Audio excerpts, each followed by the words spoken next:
Hi hello नमस्कार, मी संजय पांचाळ आणि थंबनेलवरून तुम्हाला समजलंच असेल की आम्ही नवीन कार घेतली. तर ह्या व्हिडिओमध्ये मी तेच सांगणार आहे की कार कोणत्या शोरूममध्ये आम्ही घेतली, त्याच्यानंतर त्यांची सर्व्हिस कशी होती, आम्हाला आलेला अनुभव आणि पहिल्यांदा आमच्या कुटुंबातून आम्ही कार घेतली तर आईवडिलांच्या काय भावना होत्या त्या या व्हिडिओमधून मी तुम्हाला सांगणार आहे. तर माझ्यासोबत असेच जोडून राहा आणि व्हिडिओ आवडल्यास नक्की लाईक, शेअर आणि सबस्क्राईब करा.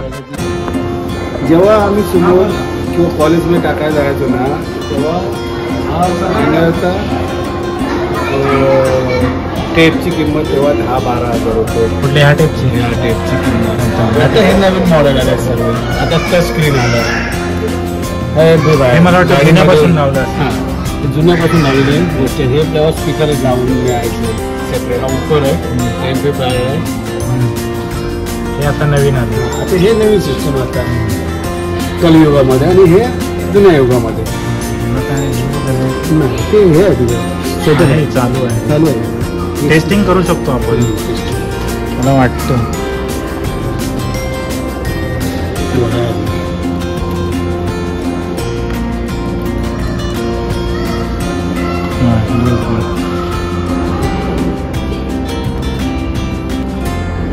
हे फोकलाईट आहे.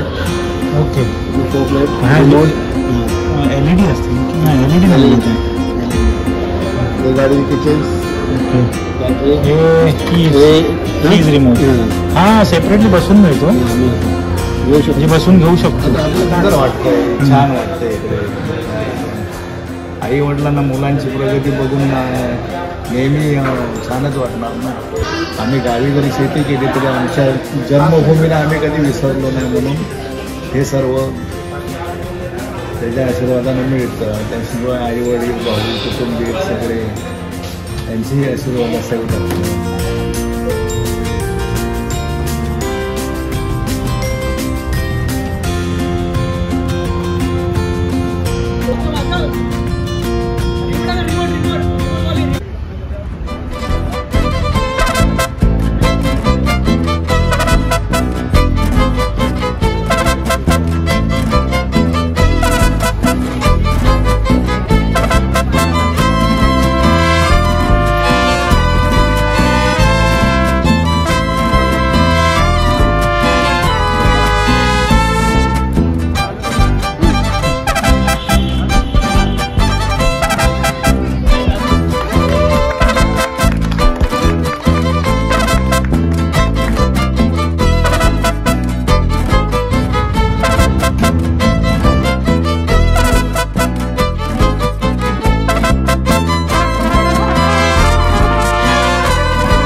किसान नगर ठाणे मधल्या ओपल IT पार्कमध्ये वेलॉक्स मोटर्स आहे. तर त्याच्यामध्ये आम्ही ही कार बुक केली होती.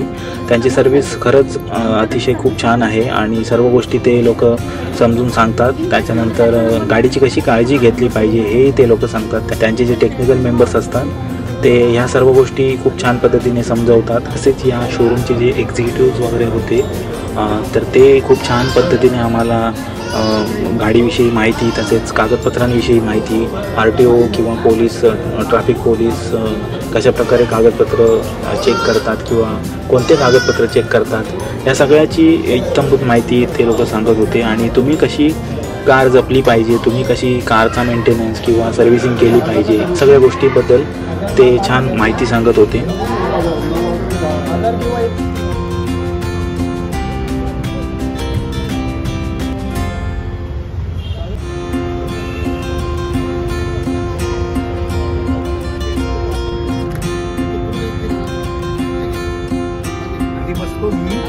असा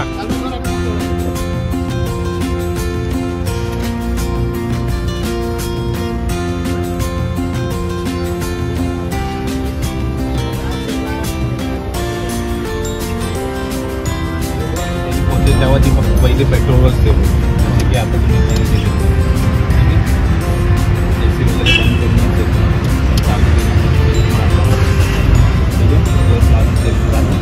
चालू झाली पेट्रोल ठीक आहे. काही 10 सेकंदमध्ये CNG मध्ये कन्वर्ट होते.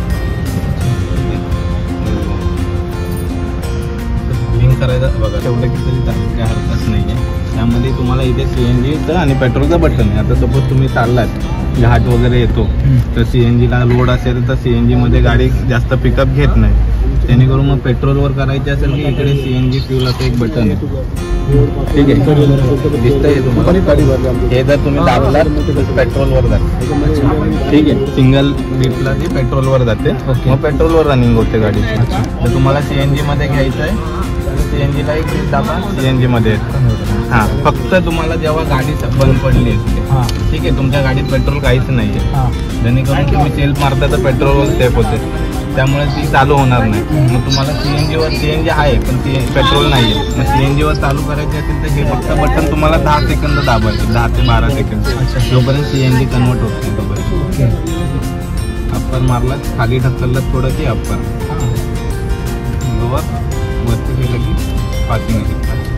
ठीक आहे, समोरचा येणार असेल किंवा आपल्याला जायचं असेल की समोरच्याला पास लाईट दिली की तो थांबेल किंवा आपण थांबूया असं काहीतरी ते होतं त्याचं. यामध्ये आहे तुमचं वायपर. सिंगलला खाली गेलात की सिंगल होतं, 5 सेकंद थांबणार. हलका जर भरपूर पाऊस असतो रिमझिमला किंवा त्यामध्ये सेकंडला केलात की थोडं 2 कंटिन्यू चालू होतं. थर्डला केलात की थोडा फास्ट मूव होतो. मध्ये घेतलात की ते पूर्ण स्टॉप. वर एकदा ढकलून तुम्ही टाळे केलात की फक्त सिंगल होऊन खाली होतो. यामध्ये जर जसं तुम्ही ह्या पासिंग लाईटसाठी वरती केलं तर त्यातून वायपरमधनं पाणी येतं आणि क्लीन राहतो. म्हणजे ते वायपर होतो आणि पाणी येतं. जेवढं तुम्ही वर दाबून धराल तेवढं ते पाणी उडत राहील, जोपर्यंत पाणी पुढे आहे तोपर्यंत.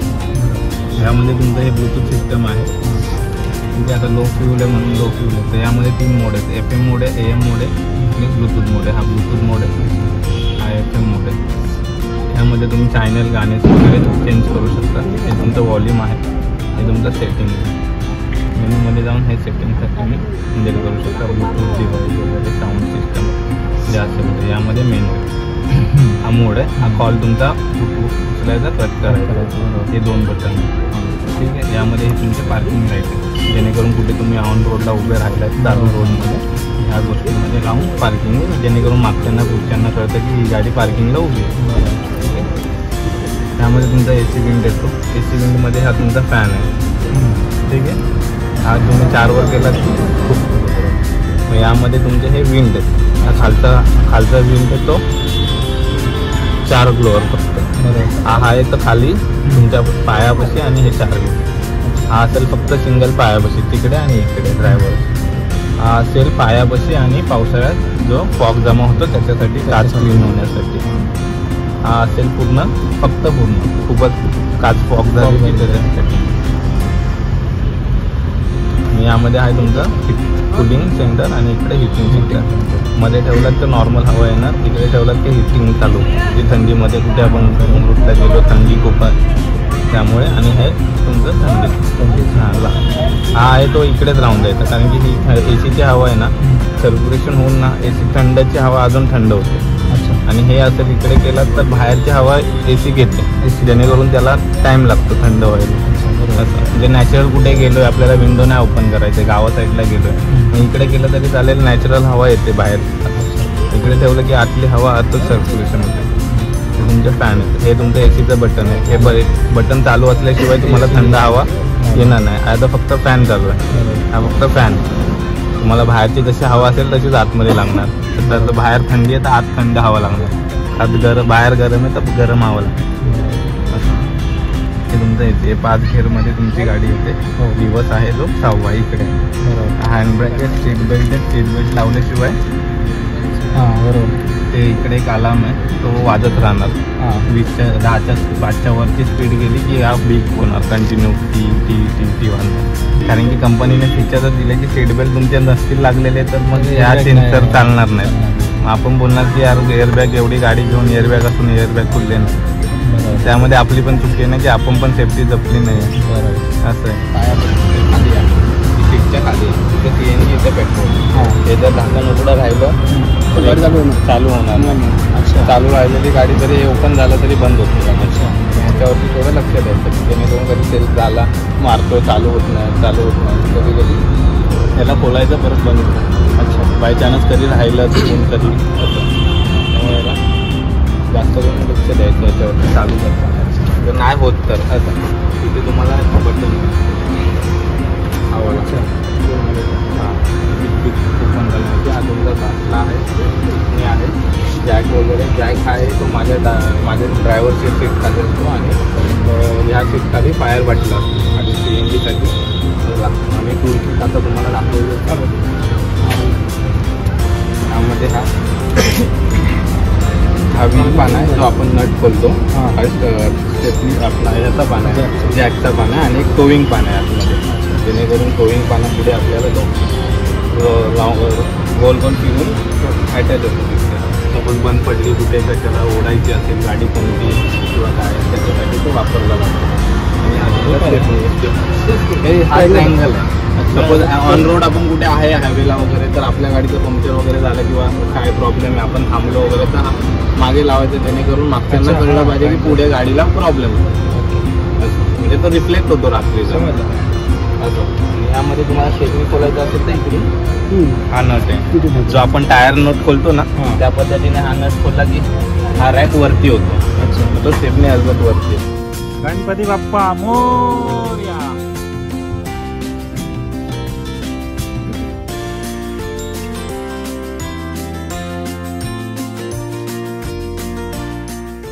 तर आजचा हा व्हिडिओ कसा वाटला ते कमेंटद्वारे मला नक्कीच कळवा. तसेच या व्हिडिओला भरपूर शेअर करा, त्याच्यानंतर सबस्क्राईब करा, कारण ज्यावेळी मी नवीन व्हिडिओज टाकेन त्यावेळी तुम्हाला त्याचं एक नोटिफिकेशन येईल आणि तुम्ही अशा प्रकारचे व्हिडिओ पाहाल. धन्यवाद आणि वेलक्स मोटरला थँक्यू.